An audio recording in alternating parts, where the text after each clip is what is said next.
Well, Danny, I want to know about Reconstruction because I have deconstructed my faith.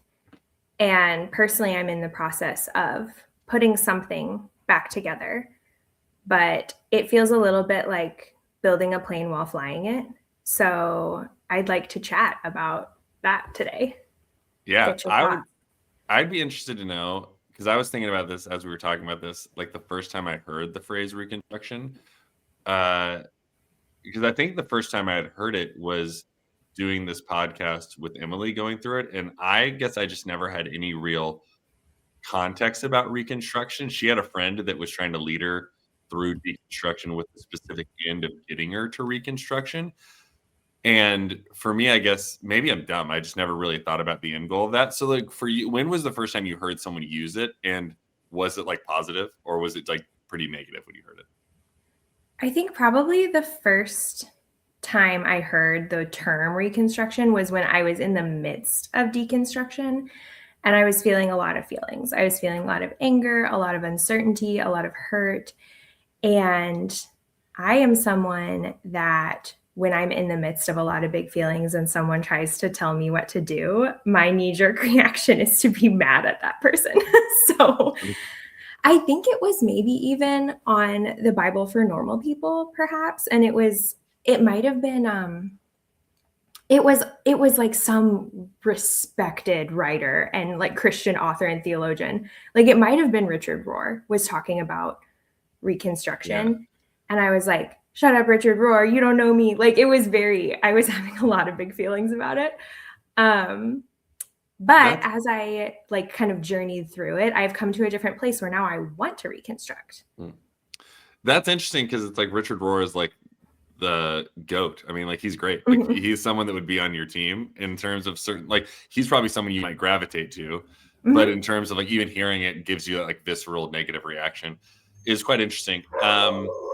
So yeah, like when I think about deconstruction or reconstruction, it is interesting to me because like I don't see it as like this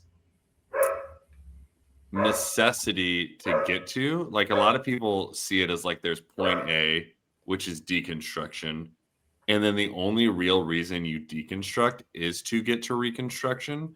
If that makes sense. Like I would argue that I think at some point you will reconstruct. I think that's just an inevitability. And so when we talk about it from my perspective, I'm like, well, of course reconstruction is going to come along.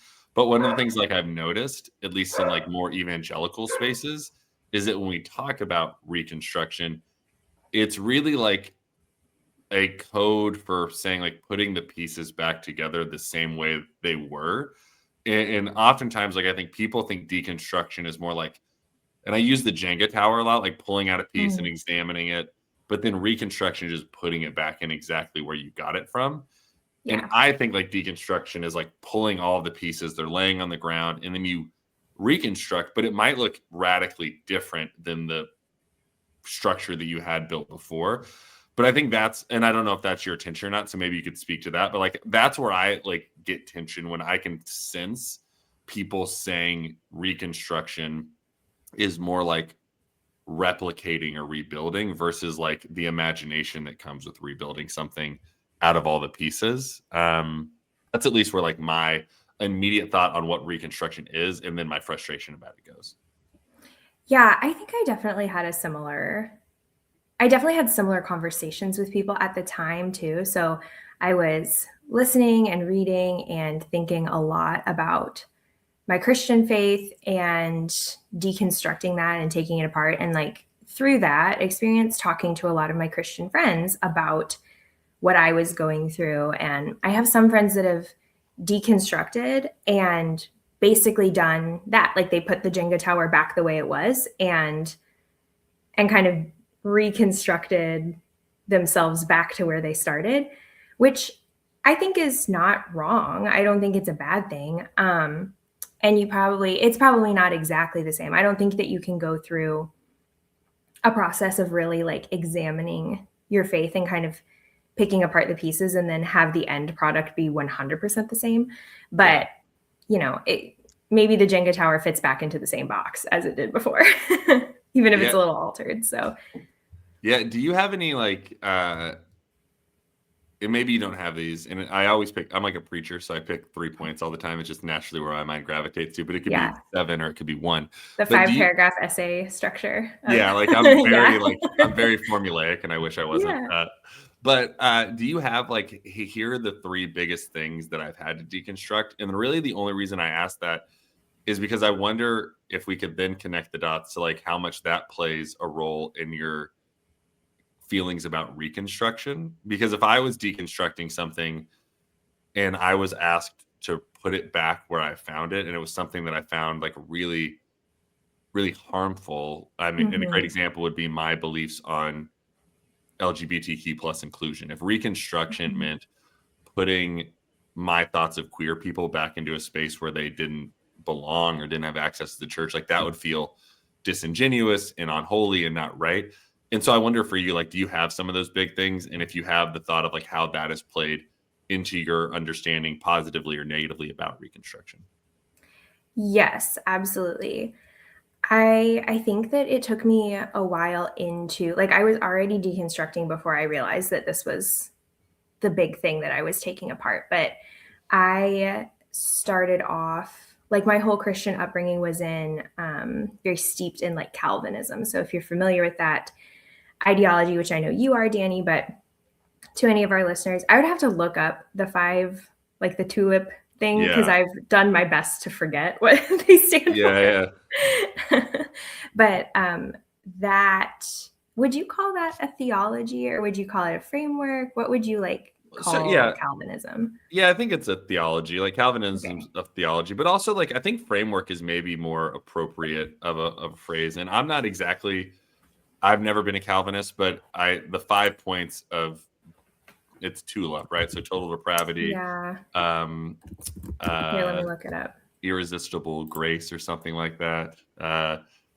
Inerrancy of It's, scripture, I think. Yeah, knock these out. You got I've them? got it right here if you want it. So, total depravity, unconditional election, limited atonement, irresistible grace, and perseverance of the saints. Yeah. So yeah, it's like, I mean, all of those things are a little bit around, and I'd be interested to know like what, because you said you were steeped in Calvinism, like that was kind of where you Mm-hmm. were. So a lot of them, at least from my perspective, why I've been turned off by them is it's a way for me, and this is not everyone's, but like I'm like, these things are trying to put God into small of a box. And I don't like, this is going to sound heretical, but I think it's giving God too much control in terms of like, and I think God has all the control, and I think God is sovereign, but I think these are human ways to give God control the way we understand control. And I think that's like what has been off-putting to me about it. Like I certainly think Yeah. God is in charge, but I think the way Calvinism and the whole tulip idea of these 5 points of Calvinism go about are ones that I'm like, well, I think these are just your ways you understand control, and you're imposing these on God. Yeah. And one of my big cognitive dissonance things about Calvinism, even when I was really in it and not deconstructing, was the unconditional election piece coupled with the idea of free will, which, like, in my brain, those two things cannot coexist. And I know that a lot of people disagree with me, and that's totally fine. I'm Yeah. not a philosopher, I'm not a theologian, like, I get it. But that is one piece of this that, like, even when I was like, yeah, I'm actually inherently broken and God would hate me, like, I'm totally comfortable believing that. The unconditional election piece coupled with, but you also have free will, like, that never made sense in my brain. And so Yeah. I think that there is a certain amount of mental gymnastics and kind of hand waving of certain things to be like, that to have to like make Calvinism make sense. You have to kind of be like, oh well, like, God has his ways, and Yeah. just don't think about it too hard. And at least that was my experience with it, of like, you can only logically pull on that thread for so long before the whole thing unravels. Yeah. And And for I anyone, just got really tired of hating myself. Like, that was the biggest piece of it, was that total human depravity, man. That, it's hard to like, love yourself and embrace total depravity. yes.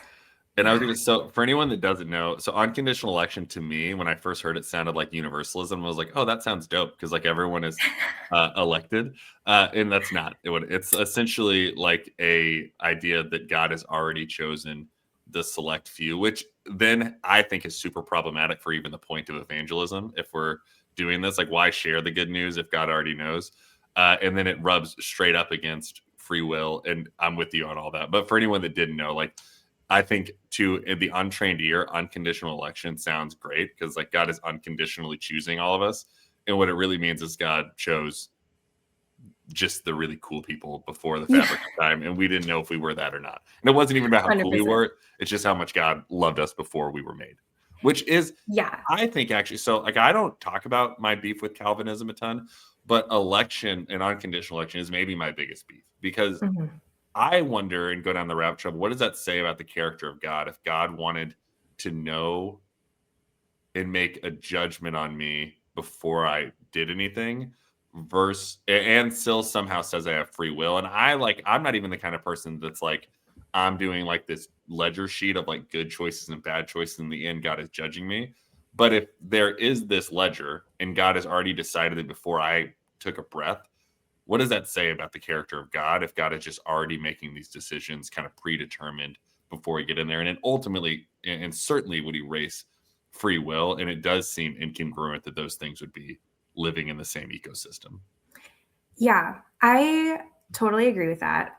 I also think that this limited atonement piece of that. So there's unconditional election and limited atonement. So it's unconditional election for a select few.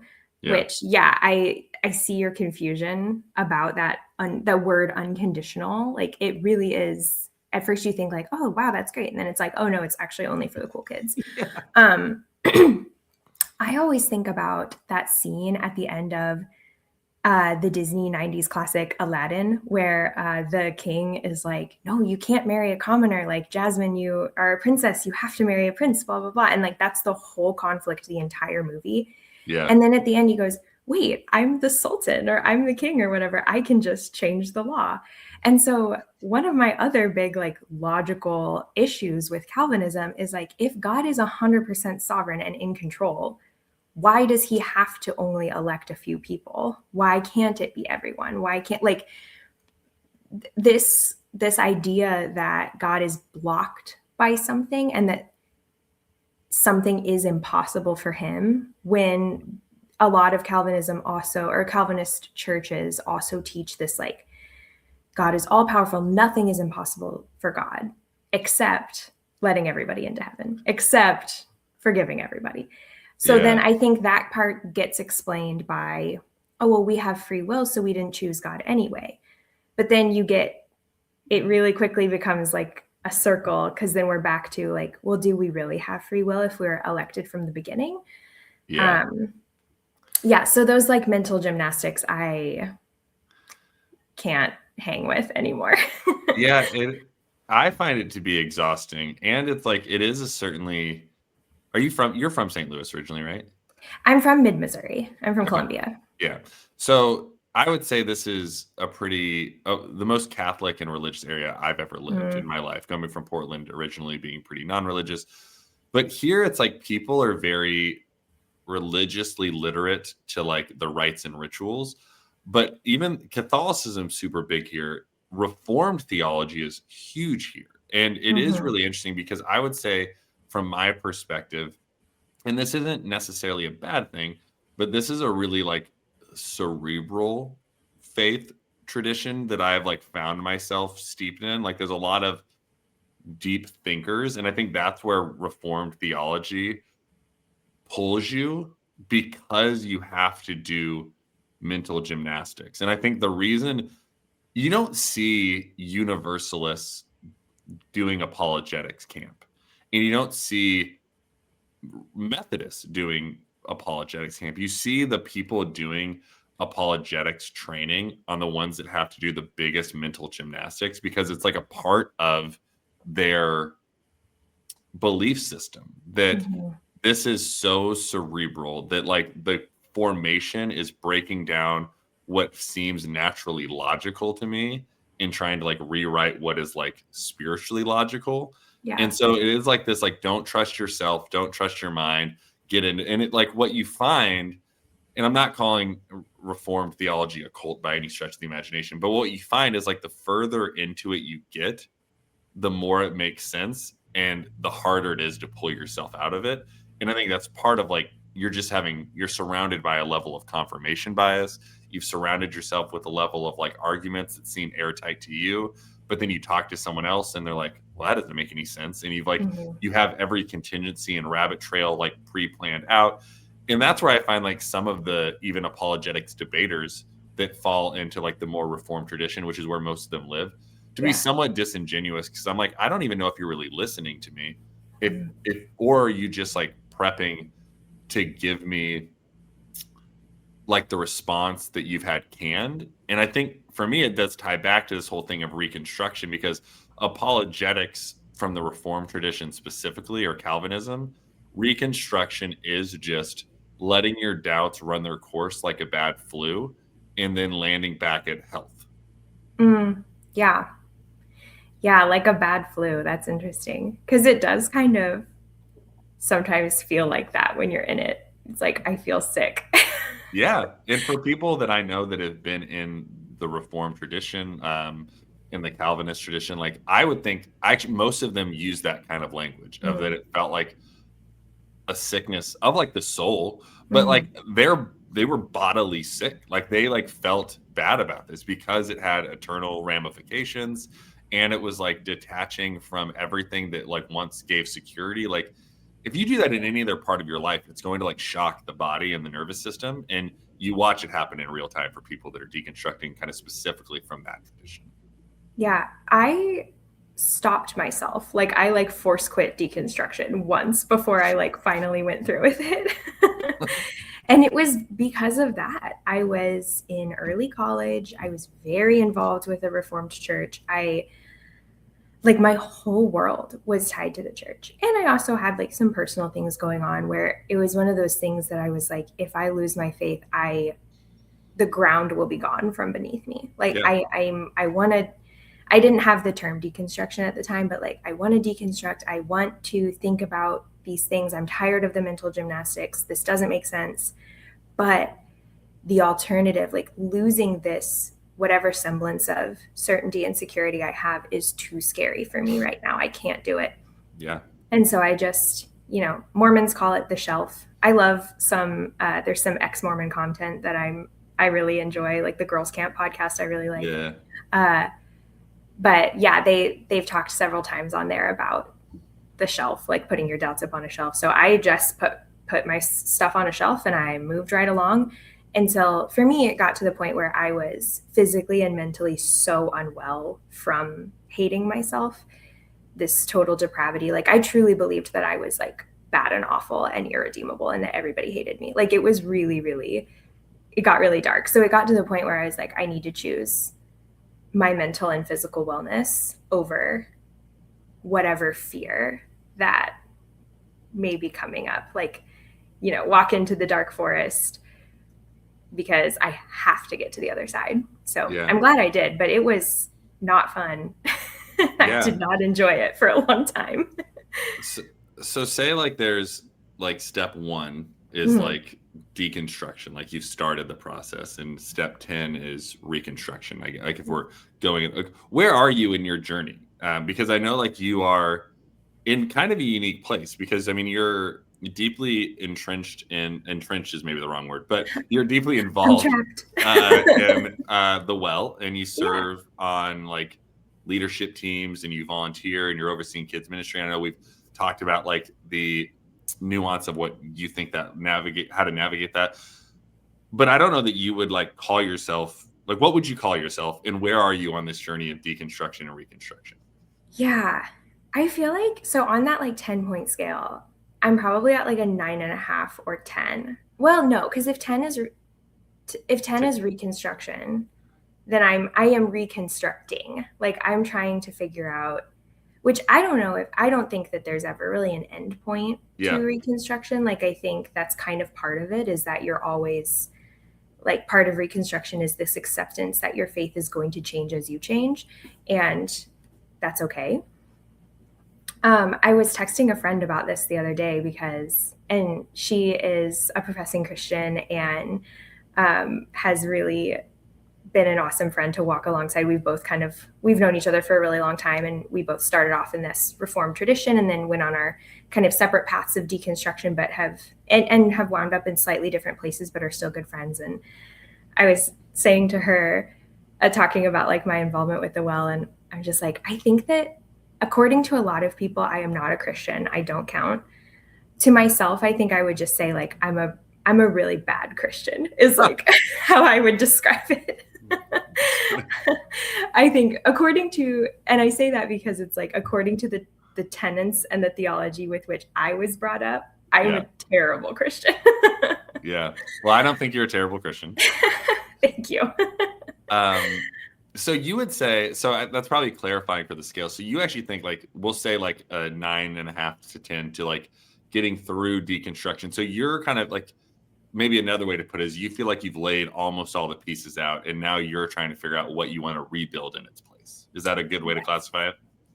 Yes. And when I think my first step into Reconstruction in earnest was setting foot in a church again and like just deciding to show up at the well and go to a Sunday service. So yeah. And that was almost a year ago. So yeah. Can I ask you about that? I know we've talked about this before, but it's not like right at the forefront of my mind. Like, and I don't know that I've ever asked this question, but what was like the week or hours before you decided to like go to church? Like, was that like pulling a Band-Aid or was it an easy choice? And what was it like stepping back into church? Did you have any like fears? Did you have any regrets after going? What was that whole experience like? Because I know for many people, like that's one of the biggest hurdles is like stepping back in, because maybe they might like the idea that I've been gone too long, I can't go back. Or I just talked to a woman after church this Sunday. She's like, I'm an agnostic, but I just have been feeling this nudge to get back into church. I was listening to one of JT's sermons on TikTok, and I was like, I have to go to this church next week. And then came this last Sunday. And so it's like she felt the nudge and felt an urge, but she's not really sure about this whole Jesus thing, but she wanted to check it out. Like, so, and everyone's story is everyone's story, but what was yours like getting into that kind of thrust back into church? Yeah, I knew about the well for a really long time before I decided to go. And I can't describe the thought process other than just like a gut feeling. And like we've been talking about the Enneagram a lot lately. You and I are both in that gut triad, that 8s and 9s. And 7s are the other ones, or 1s? 1s, yes. 7, 8, 9, 1. Well, you and I are an 8 and a 9. And so, but I just had that like gut pull. Like I was like, I should just go. I want to go. I'm trying to make up reasons why I shouldn't go. But at the same time, I'm trying to convince myself to go. Like it was just this weird, like I just had this intuition that I should go. And I stopped going to church in part because it was triggering. Like a lot of my friends still went to churches that had that very Reformed theology. And so even worship songs that had, like, it would be something as simple. This is like kind of a hypothetical example, but like it would be something as simple as like the line in Amazing Grace when he says like, saved a wretch like me. Like I couldn't even, thinking of myself as a wretch was triggering. And like the last time I went to kind of a more modern, contemporary, I suppose, church service, I wound up like crying in the bathroom and like having to compose myself and like rejoin worship again. And that was years before I went back to the well. So, or years before I visited the well, I suppose. So I went just because I had this gut feeling, and I was going in, I've told you this before, that very much with the mindset of like, I have nothing to lose and these people are not in charge of me. So like showing up, I was just like, I'm going to go. And if I like it, I'll stay. And if I hate it, I'll never go back. And that's fine. Like I owe these people nothing and they don't know me from anyone. So here I go. And that was a really freeing mindset to be in, going into a church where I was afraid of crying in the bathroom during the service, which I didn't. I did not. So great job, you, because I think you were preaching that day and you didn't make me cry and run to the bathroom. So I'll put that on my resume. Yeah. I would say I actually really appreciate that posture, and it is certainly like a 9 wing 8. Like I'm an Enneagram 8 with the wing of a 7, and I will always walk around with the idea of no one gets to tell me what to do. So, but I appreciate that. I wish more people, and I know it's not naturally that, like not everyone that's not in that kind of headspace or wiring thinks that way. I know like my wife and I are very different in that, but and I know many people are, but I love that you walked in and were like, this place doesn't get to own me, more or less, right? And I think that's what I wish more people thought about church. Like, I think we look at it a place that we're trying to give like our allegiance to, and I would argue we're giving our allegiance to Jesus, not to the church, and that's a subtle difference. But I think a lot of people walk into churches and they give their allegiance away, and they're like, "Oh, these people get to tell me who I am and who I get to date, maybe, and who I get to vote for, and what beliefs I get to hold, and what's holy and what's unholy." And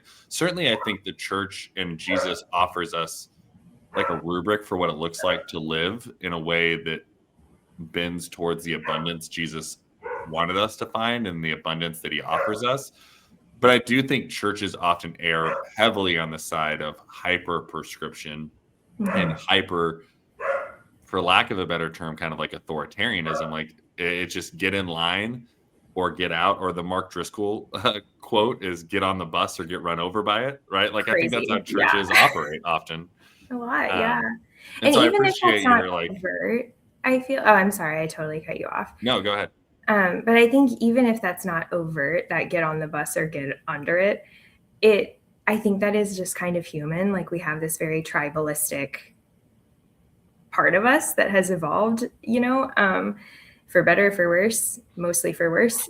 And so even if the pastor from the pulpit is not saying like, we all need to act and vote and think the same, I think that feeling kind of naturally comes up just from being a part of a group that has a lot of like, what am I trying to say here? Homogenous viewpoints. Yeah, I do think one of the things interesting is like I, as like a pastor and a preacher, I try to be really open and not hyper prescriptive, and I don't try to be like super cushy all the time. I try to be challenging when I can, but certainly I'm trying to create a space where it's like questions are allowed and doubts are okay, and the language I use is always very open and affirming in that regard. But one of the things that strikes me is like I go out of my way to be that way.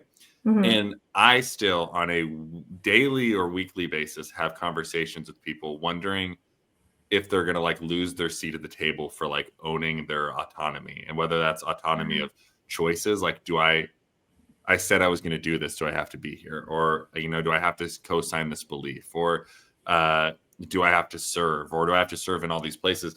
And it is interesting. Like when I think about just the act of reconstruction and being a 4-year-old new church start in the midst of this kind of new era we're in, like the trauma and the pieces that are kind of left in both religion and in people's lives are kind of all over the place, and people only know how to like reconcile and reference to the church by what they've known it to look like. And I used to use this example when I was starting the church in like not a deconstruction way, but like we met at a brewery and we met on people's patios for a while, or the patio of this brewery for a while. And people used to say like, well, call me when you have a real church. Or like, hey, I want to come to this. Like, let me know when you have like a building. And what they meant was like, so I guess where 2 or more are gathered in my name means nothing to you. Yeah, okay. It didn't mean anything to them. But what it signaled to me was like, people are just, even if they're trying to escape what hurt them, they want it to look like what is familiar to them. And even if the familiarity was their abuser. And like, that's like something that's like one of the hardest things to witness. And I watch people, and I really try to be like wise and challenging in this, but I watch people inadvertently slip back into like unhealthy habits they were trying to escape from their more fundamentalist upbringings. And I'm like, you can do that if you want, but I want you to know you don't have to do that. And I think we are creatures of habit. And like, when we go back to this kind of conversation of deconstruction versus reconstruction, like, even of it, I'm just like thinking aloud, I wonder if people are putting the pieces or think reconstruction is just putting everything back where they found it, because that feels more comfortable than like rebuilding something that might look like someone else might call it ugly or might call it, you know what I mean? Like, Yeah. I think sometimes, like, it's easy for me to critique the institution and say that we're putting pieces back together because the man told us we had to. But I wonder if it's more like, or not more, but equal parts, just familiarity and comfortability. Yeah. Almost like cleaning up a mess versus building something new. Yeah. Yeah. And I think that we really can't forget in this conversation the like actual capital T trauma that people go through in the church. I currently have a knee-jerk reaction to the phrase church hurt because I think that it was invented to dull the edge of real trauma that the church has inflicted upon people. Okay. And I also get that it can be used as like a helpful label for someone that maybe doesn't say like, oh, this was a traumatizing experience, but it definitely wasn't good and it did hurt me. So like, I get that it has utility, but I've seen it weaponized and I don't like that either. So my current knee-jerk reaction is to not like it. But I have done in the past a little bit of work with survivors of domestic violence. I work right now with children in my day job and do a lot of trauma-informed care in that realm too. And we like can't have this conversation about deconstruction, reconstruction, leaving the church without talking about trauma. And trauma is really funny. It's really not funny, haha, but like funny, weird, and funny, tricky, and funny, like complicated. Where, sometimes we do see people who have been really genuinely hurt and changed, traumatized by something, going back to it because it's familiar or because of a number of reasons, right? So I think that's why I try to, like, my friends that I, as an outsider, look at their faith practice, because that's all I'm really seeing is like the practice of it, and the fruits. I look at their faith practice and I go like, okay, you have described this experience of deconstruction, but kind of, put your Jenga tower back in the same formation. And I personally don't feel like I can judge or quantify or like categorize that at all, just because I'm like, well, as long as your spirit is healthy and happy and you are finding like joy and fulfillment in your faith practice, then I guess that's good for you. I mean, there's the question of whether or not it's harming others, and that's also bad. Yeah. But yeah, it's complicated. I think because of that, because trauma is so complex, it is really hard to like define reconstruction too, and like give steps for how people should do it, because I think that everybody kind of has to go through it how they go through it. Yeah. I think that's like, I love that in terms of what we often, maybe we talk about this, but I think sometimes we can reduce all of these things in spaces like phrases like church hurt that can be reductive, or any of this can be reductive. But I think it's what you said is profound enough that I would repeat it back, is that like, it is everyone's unique journey, right? Like, it's like you're processing through your trauma, your deconstruction, your own beliefs. Like, I even talked to people in the church that we might be deconstructing the same thing. Like, I was talking to a lesbian couple in the church, and we're both deconstructing their seat at the table and like how they deserve one, but we fall pretty squarely in different camps on like a million other issues. And so no one neatly fits into one bucket just based on the fact that they're deconstructing like women in leadership, or they're deconstructing queer theology, they're deconstructing liberation theology, or whatever it might be. Like, and that's something that I think is, we can just be really reductive in this conversation. Be like, we put all the liberal snowflakes in this one, and then all the conservative saints and heroes in the other side. Right. And it's like, well, there's so much nuance between all of these, and everyone is a little bit right and a little bit wrong. Like, that's something I try to think about all the time. Like, just because I've deconstructed something, I am constantly asking myself, is this new belief I'm holding actually right? And what does it mean to be right? Mhm. And I've like reconstructed to new beliefs that I've quickly deconstructed back out of. It's like an ongoing process for me. And this has maybe been implied, but not specifically said, at least in my view of deconstruction, is that it is a forever process. I see deconstruction and discipleship being one and the same. And I think we've adopted this new phrase in the last 10 years of deconstruction. But I think this is what we've just historically called discipleship. And the reason that it's getting more traction and airtime right now is discipleship is leading people out of the institutional church. And I think people are in the death throes of trying to keep them there. And they're trying as hard as they can to like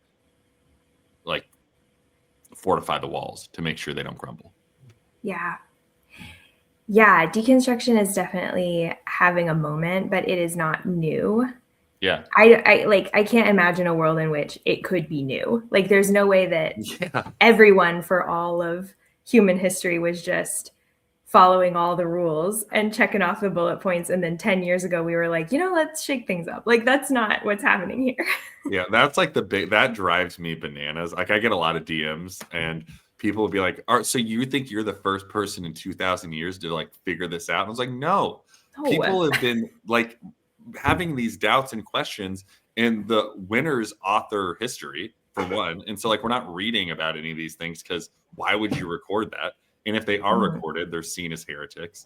And the other side of things is like, people have just like maybe been more vocal now. But like, I think about the things that my parents or my parents' parents question, and like, they just didn't have the cultural authority to do it. Like, there was a different level of like authority given, even more so than we have today, where you didn't question big institutions and you didn't question your elders. And I think there's value in that in some degrees, but you can see how it got us to where we are now, where we're more aggressively tearing things down. Yeah. But I don't. We just know a lot more about each other now too. Yeah.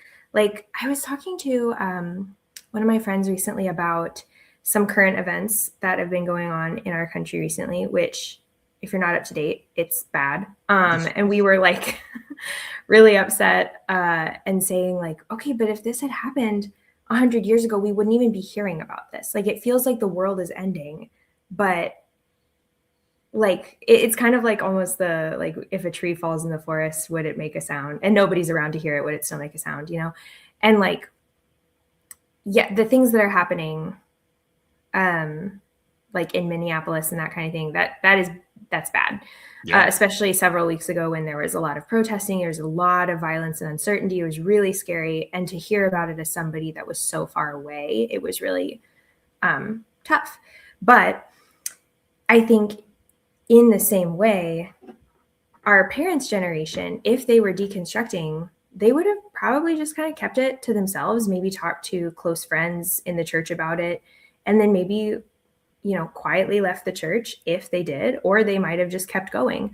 But now, if you're going through deconstruction and you want to share it with somebody, you can make a TikTok account and very quickly reach thousands of people and then get input from those thousands of people. So I feel like deconstruction has been happening for as long as people have had beliefs, but now we are able to hear about other people's experiences and have this kind of communal experience with it in a way that wasn't possible before. Yeah, we're way more connected, and it's like way more visceral to what you said. Like, with everything that was happening in Minneapolis, like, we weren't just reading about it as in words in a newspaper, which certainly like is a way to like consume something and make it feel close. But it's like, I mean, I was seeing like TikToks every day and videos, and I was seeing different angles of these things. And like, I felt like by the end of it, like I was there without being there. And I think it is like, we're in a world now where we have so much more access to knowledge. And what I always am quick to try not to say is that we're any smarter, but we do have way more access to knowledge. And, yes, and I very much agree with that.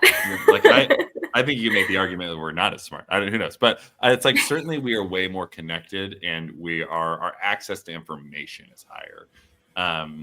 But I also know like there is a negative to that access to information. Like again, when I'm in my DMs, I'm arguing with people that have gone to the seminary if I did my own research, and like that person is really well connected to information that's out there. It's just not good information, and like that's the battle that we're often fighting. Is like now we have a really informed world of almost like more deeply entrenched echo chambers, and you would think the access to information would have broken down walls, but to like protect our own stuff, we've just created stronger fortifications to keep us in it, which is a bummer, to say it lightly.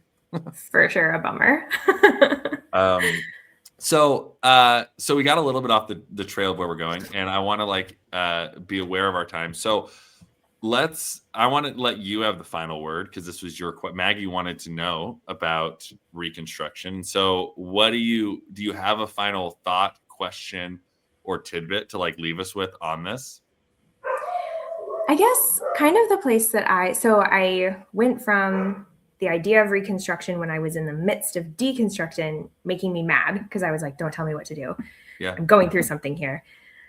But now I'm kind of the mind that Reconstruction is not an end point. It's not like an ETA, like an estimated time of arrival. When are you going to get there? It's are you building something up, or are you dissecting something? So I feel like deconstruction is the dissection.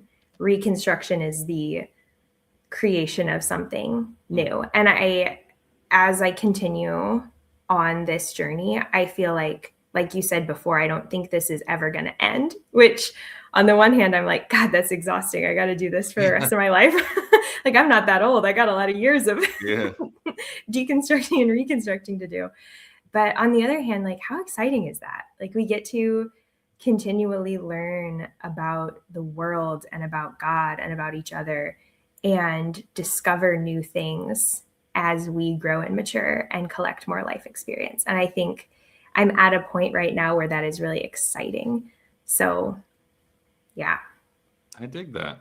Well, that's cool. I'm interested to learn more about Reconstruction and deconstruction as we go through this journey. I think it'll be fun just to like talk more about it and talk more about beliefs and things we are deconstructing, and ultimately things we're reconstructing. And so I appreciate you opening us up with this question to kick us off. Do you want to give any final words of encouragement to our listeners, maybe anyone that's in the midst of this? Yeah, if you're in the midst of it, just keep going. Like, it's really scary and really hard, and it can hurt really bad sometimes, but I do think it's necessary.